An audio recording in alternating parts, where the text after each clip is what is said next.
نبی پاک صلی اللہ علیہ وسلم کا ارادہ نہیں تھا جنگ کا، حضور جنگ کے لیے نہیں نکلے تھے۔ قریش اس طرح کرتے تھے کہ مسلمانوں کے قافلے لوٹ لیتے تھے، لوٹ مار کرتے کرتے مدینے کی سرحد تک وہ آ جایا کرتے تھے۔ ایک قافلہ ابو سفیان لے کے جا رہے تھے تجارت کے لیے، تو اس میں سارے کافروں کا مال شامل تھا۔ ایک قافلہ جایا کرتا تھا، سارے اپنا اپنا مال شامل کر دیتے تھے۔ تو جو کہ یہ مسلمانوں کو ستاتے تھے، تو آج حضور علیہ السلام نے ارادہ کرم کیا کہ ان کے قافلے کو ہم نے بھی روکنا ہے، تاکہ ان کو اس بات کا احساس ہو کہ اس طرح نہیں کرنا چاہیے۔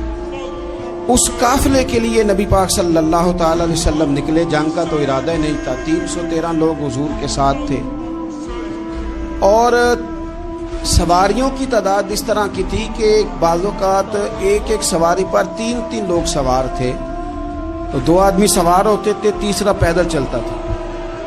اور قربان جائیں، حضور علیہ السلام کی مساوات کا یہ عالم تھا کہ نبی پاک تھے، حضرت مولا علی تھے اور جناب زید تھے۔ 2 سوار ہوتے تھے، ایک پیدل چلتا تھا۔ جب 2 غلاموں کے سوار ہونے کی باری تھی، آقا کے پیدل چلنے کی باری تھی، تو حضرت علی نے اور جناب زید نے عرض کی، حضور آپ بیٹھ جائیں، ہم پیدل چلتے ہیں۔ حضور فرمانے لگے، نہ تمہارے اندر طاقت زیادہ ہے اور نہ تمہیں ثواب کی ضرورت زیادہ ہے۔ مجھے اللہ نے طاقت بھی زیادہ دی ہے اور میں ثواب سے بھی مستغنی نہیں ہوں، لہذا تم اگر پیدل چل سکتے ہو تو میں بھی پیدل چلوں گا میں بھی پیدل۔ یہ چیز مساوات پیدا کرتی۔ حضور اس طرح جا رہے تھے۔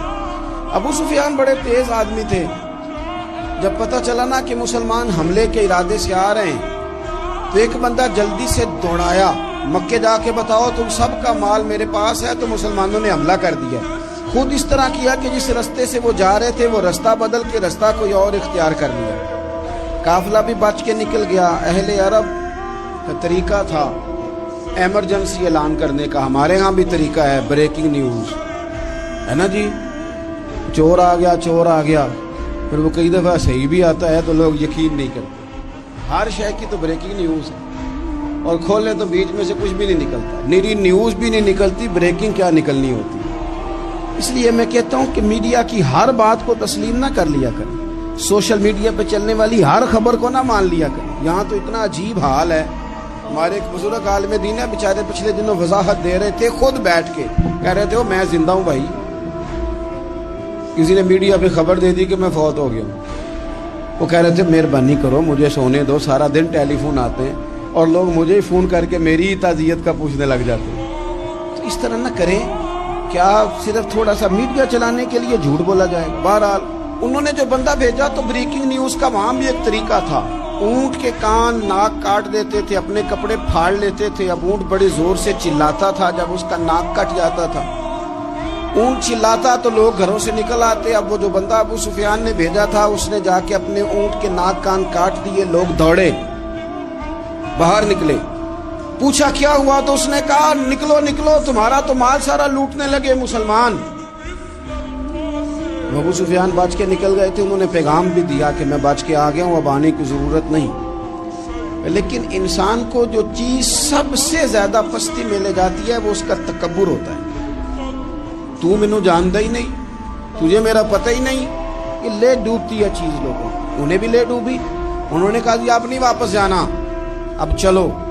1000 کا لشکر، گانے بجانے والی عورتیں ساتھ، شراب کے مٹکے ساتھ، 10 اونٹ روز ذبح ہو رہے ہیں، سردار دعوتیں پکا رہے ہیں، گوشت بھونا جا رہا ہے۔ بدر میں پہنچ گئے، مسلمان بھی 313 پہنچ گئے۔ یہ ساری رات شرابیں پیتے، وہ ساری رات سجدے کرتے۔ یہ ناچ گانے سرور کی محفلیں سجتی اور وہ رسول پاک کی تقریر سنتے، حضور کے خطبات سے فیض یاب ہوتے۔ عمیر بن وہب کو بھیجا ابو جہل نے، کہا پتہ کر کے آؤ بندے کتنے۔ اس نے جا کے کہا کہ 312 313 310 اتنے۔ کہنے لگا جنگ کیا کرنی ہے، ان کو سویرے اونٹوں کی پشتوں پہ باندھ کے لے جائیں گے، مکے جا کے دیکھیں گے کیا کرنا ہے۔ یہ تکبر ہے نا۔ تو عمیر بن وہب کہنے لگا ہیں 312 ہیں 313، میرے اندازے میں 310، لیکن ایک کا بھی واپس جانے کا ارادہ کوئی نہیں۔ میں نے جس کو بھی دیکھا ہے شہادت کی دعا مانگتے دیکھا ہے، ارادہ بڑا پکا لے کے آئے، شہادت ہے مطلوب و مقصود مومن، نہ مال غنیمت نہ کشور کشائی۔ نبی پاک صلی اللہ علیہ وسلم نے جب دیکھا نا کہ وہ تو جنگ کے لیے آن پہنچے ہیں اور ارادہ تو قافلے کا تھا، تو حضور نے صحابہ سے مشورہ کیا. نبی پاک علیہ الصلوۃ والسلام نے ہمیں بتایا ہے کہ چیزیں مسلط نہ کرو.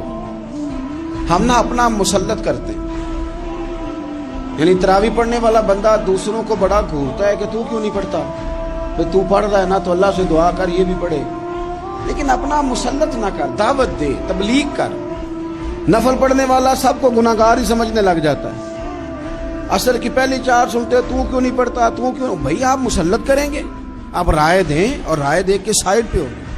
مسلط کرنے کی تو اجازت نہیں. حضور کا تو حکم چل سکتا ہے نا، چلتا ہے نا. لیکن حضور نے بھی صحابہ سے پوچھا، بھائی وہ تو لڑنے آ گئے ہیں، اب کیا کرنا ہے؟ تو حضرت صدیق اکبر کہنے لگے، حضور کرنا وہ ہے جو آپ نے فرمانا ہے. حضرت عمر کہنے لگے، حضور تلواروں کو تو زنگ لگ گیا ہے. اور جناب علی شیر خدا، مرتضی، مشکل کشا، غل عطا، مولا کائنات فرمانے لگے، حضور علی اور تلوار یہ تو رشتہ ہی بڑا پرانا، تیاری کریں. حضور کا خیال تھا کہ انصار بھی تو بولے نا، یہ تو سب مہاجرین بول رہے ہیں.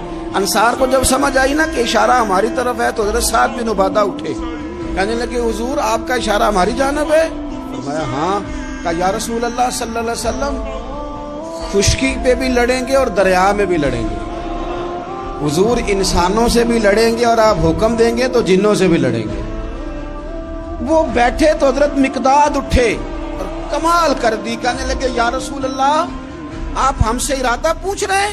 ہم کوئی حضرت موسیٰ کی قوم ہے جو اپنے نبی سے کہہ دیں گے آپ لڑیں اور آپ کا خدا لڑے؟ سونیا ہم آپ کے ساتھ لڑیں گے اور آپ کے قدموں پہ جانیں بھی قربان کریں گے.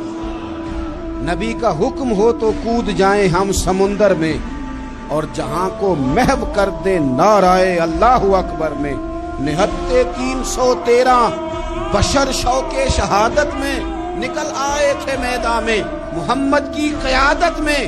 نہ تیغ و تیر پہ تکیا، نہ خنجر پہ، نہ بھالے پر، بھروسہ ہے تو ایک سادی سی کالی کملی والے کا.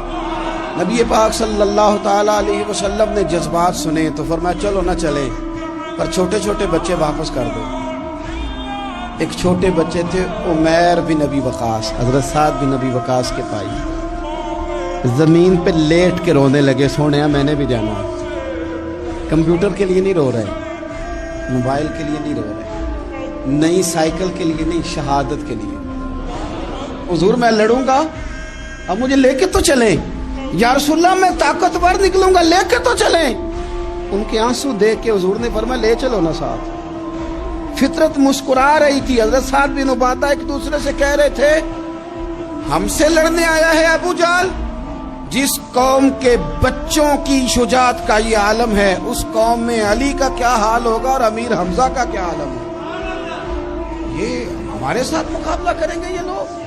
اور چھوٹے اتنے تھے. حضرت عمیر کے تلوار اپنے ہاتھوں سے اپنے گلے میں نہیں لٹکا سکتے تھے، وہ بڑے بھائی نے لٹکائی. میدان میں نکلے. حضور علیہ الصلوۃ